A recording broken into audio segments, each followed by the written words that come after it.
Warning. Incoming message.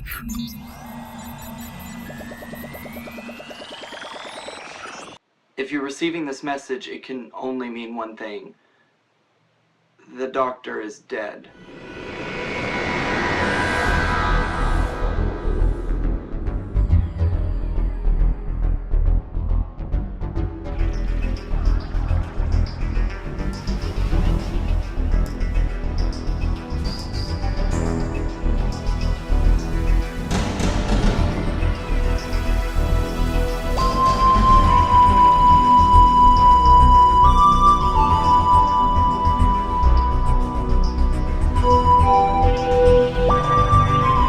Hello everybody, I'm the Off-Kilter Crafter, and I need your help.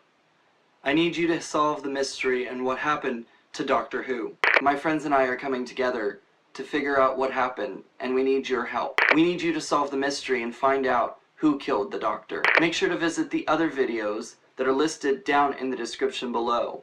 Check out all their videos, make sure to subscribe to their channels, and find out the clues to solve the mystery. I met the Doctor once. It was a very strange occurrence. Let me tell you what happened. I was hunting out ephemera for my next awesome card video. I wanted something special and fresh to make. I was at a craft market table looking at some block prints of wolves. It was the strangest table I'd ever seen at a craft booth. A Bad Wolf Press sign hung down over the booth, and the print card seemed to be impossibly dark. There was a strange woman with a laced veil behind the counter who also seemed to be a bit off. A young, pleasant-looking woman assisted her. I was taking this all in and asked the pleasant girl what the ink was for the prints. I reached out to touch its shimmery inkiness when a smooth, masculine hand grabbed my wrist. Startled, I looked over to see an impossibly good-looking man attached to it. The man flashed his white, toothy smile and said, "Jack. Call me Jack. How's it going, ladies? These must have been hard to come by."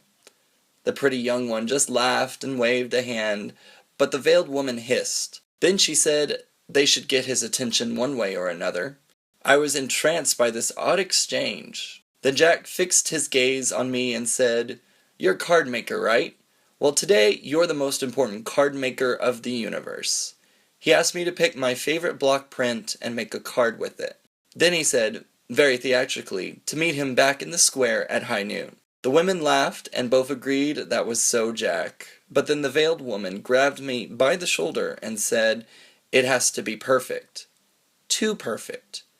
So perfect it stands out." I was startled to notice she had a skin condition that made her hand look as if they were covered in scales. I went home and worked on this card like no card ever in my life. I could tell it was different. Special. When it was done, I went back to the square to meet the impossibly handsome Jack. Jack pulled out an ink bottle that seemed to be filled with a galaxy of some kind. He dipped his pen and began to write. Jack was blocking my view, but I did make out the word golem and a list of art supplies. Jack sealed it in his hand and told me to deliver it to an exact place and time in the future. He kept asking me to promise, and so I did. Then out of the corner of my eye, I thought I saw a man in a trench coat, smiling, but he disappeared into a blue call box. However, when I looked back again, I saw no sign of Jack or the box. The whole thing was so strange, but I did manage to show up at the place in time again. This time there was another police box, but a different man came out. The man looked at the card, and you could tell he was affected by it. He went inside the box and came out a second later, staring blankly and walking like a robot. A woman was following behind. All in all, it was a mystery.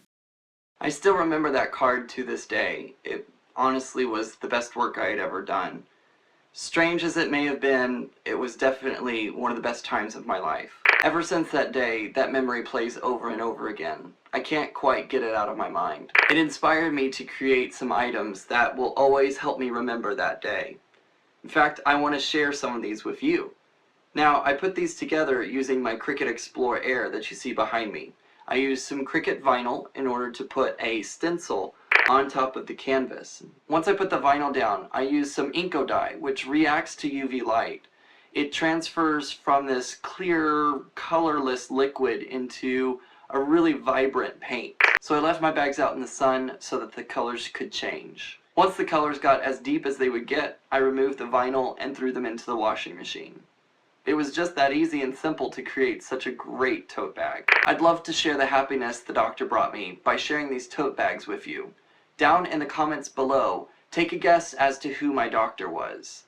I will be choosing 4 winners to receive one of these tote bags that I created. Make sure to leave your comment by December 31st, as I will be choosing a winner January 1st. Then make sure to come back to my YouTube channel and I'll reveal who the 4 winners are. I hope you liked my video today. Give it a thumbs up if you did. Also, don't forget to subscribe, so that way you can come back on January 1st and find out who won. Alright guys, now go figure out the mystery. All the other YouTube channels of my friends are listed down below. Make sure to go check them out. Alright guys, go solve the Doctor Who Dunnit series. And remember, keep it off kilter.